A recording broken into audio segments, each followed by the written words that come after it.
morning. We are live. It is halftime of the US Women's National Team versus Jamaica match in the 2022 Women's CONCACAF Championship.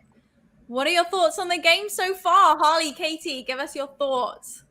Well, first off, it's so good to see you guys. Happy to be here and, be talking about soccer. Second of all, two very good goals out of the game so far. Definitely at a point where it could be 3 or 4 at this point.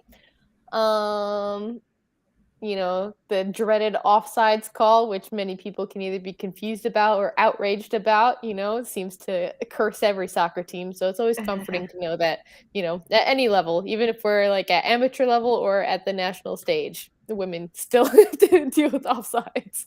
So pesky offsides, and they have to deal with yellow cards. Apparently, Blackwood just got her second yellow of the tournament, so I mean she'll be missing the next game. So that's gotta be tough for her going into the second half, knowing that. It's tricky. Mm-hmm. Yeah, and then kind of as we had talked about a little bit off camera, Harlie, you were mentioning how it's kind of such a weird vibe out there right now. Yeah, a little bit. There's not a lot of intensity or sense of urgency going on. And I would just like to add that, like, if you look at the Jamaica lineup, they've really dropped back. Like, there's a point in time where the back line for U.S. Women's National Team can play uncontested. Like, nobody's pressuring them. They're just hanging out back there, gaining possession points, if you will. So like eventually you could tell they just got bored and were like, okay, I guess we're gonna attack. And I don't know if you guys noticed too, because I did come a little late to the game, I will admit, late to the party here per usual, but I noticed after the water break is when a lot of the momentum slowed down, that quick little smidgen of a water break. And so I'm wondering if they were able to kind of reformulate a game plan within that time, and just decide, hey, drop and apply high pressure only when they get into the attacking third, and it seems to be kind of working for them. I mean, they haven't had any like real serious opportunities since that initial, except for Emily Fox's laser beam of a shot that came off the top. I know.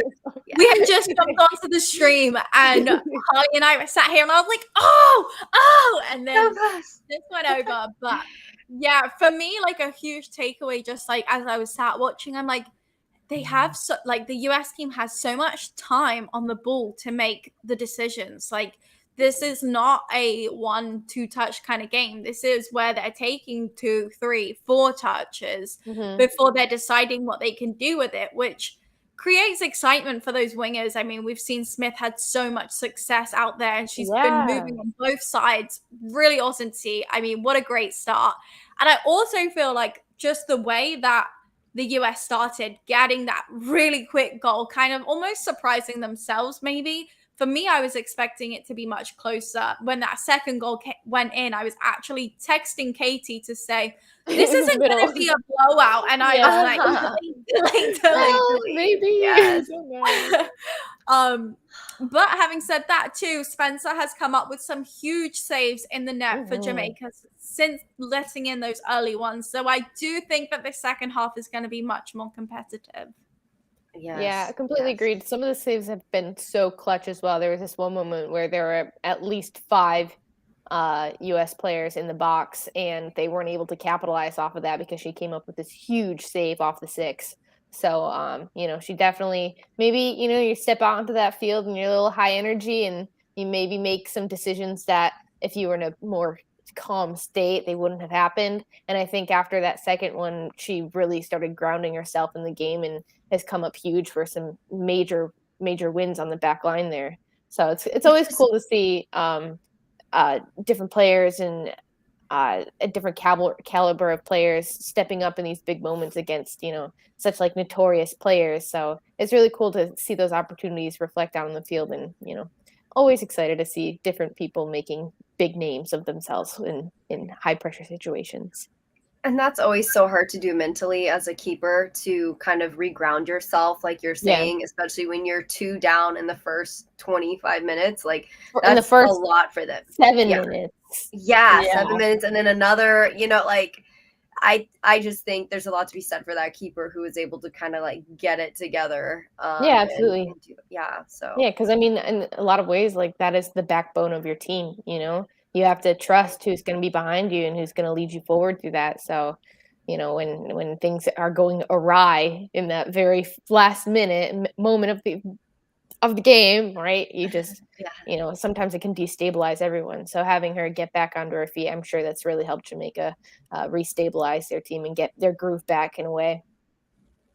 Yeah. Yes. What are you guys thinking about some of these newer players that are showing out tonight for U.S. Women's National Team? I mean, there's one point where a couple of the newer players gave it away, or just had a mistouch here and there. But what are you guys seeing from them?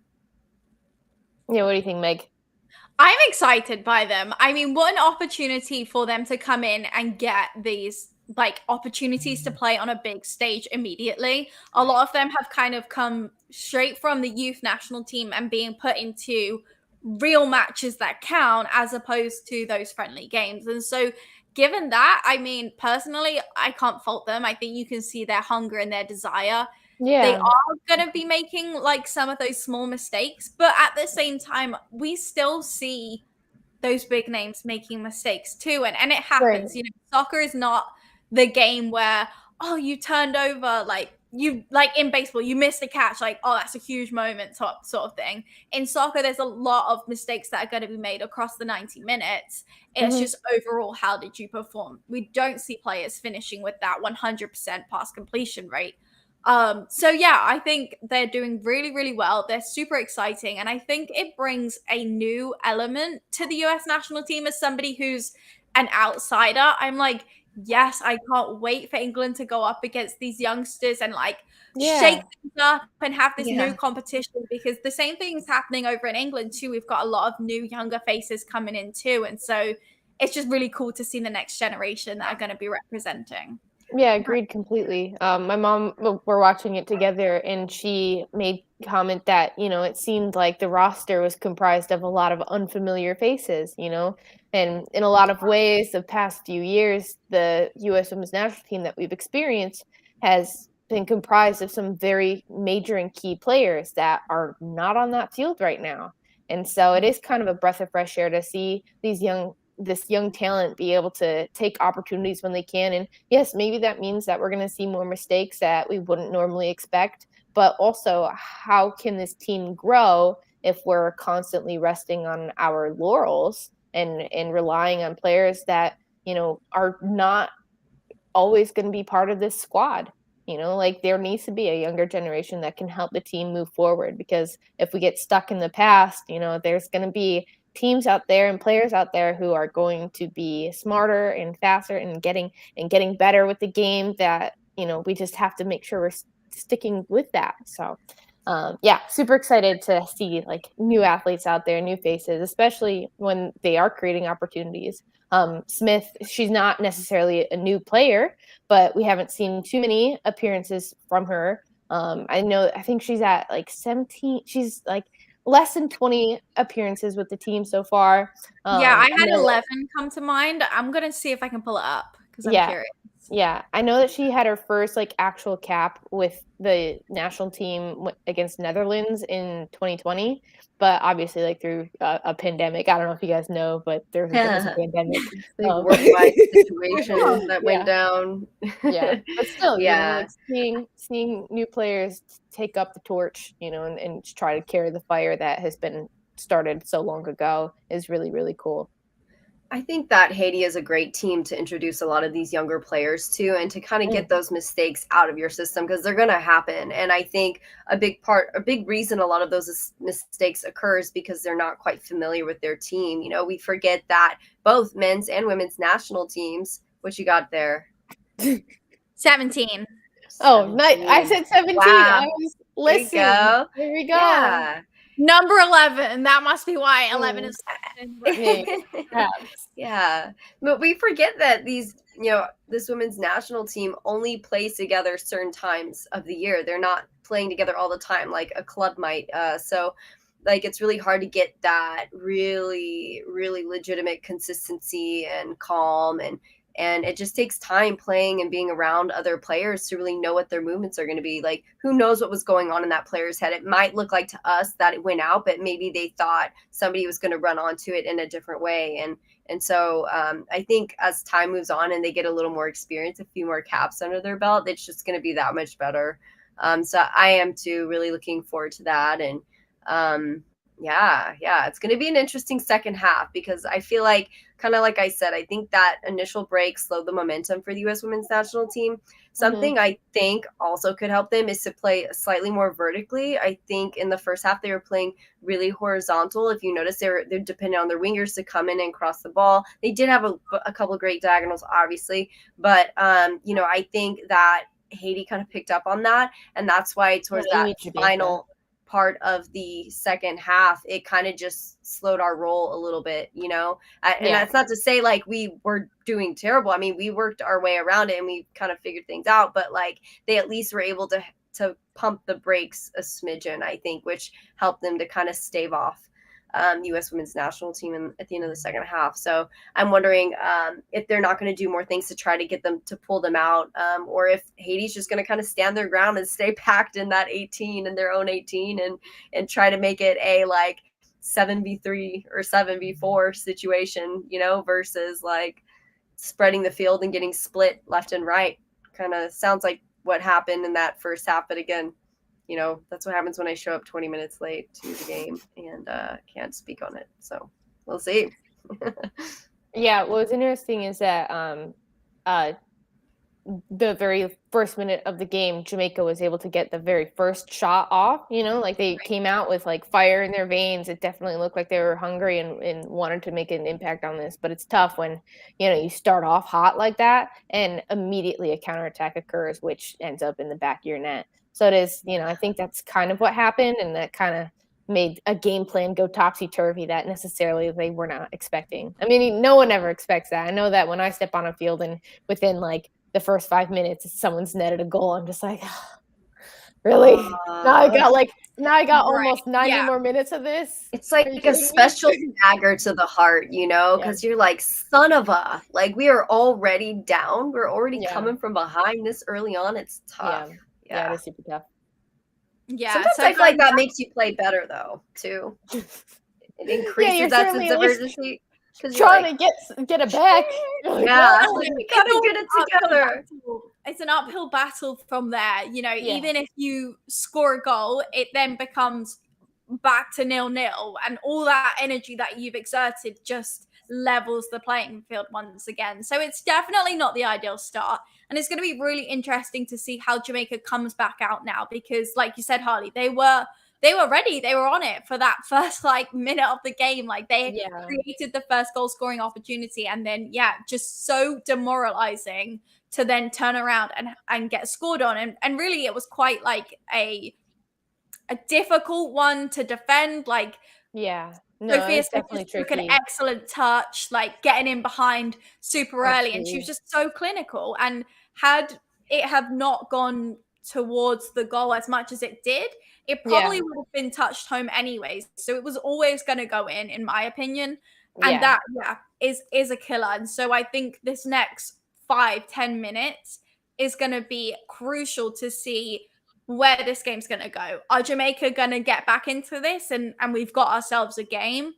Or is the US national team going to run away with this one?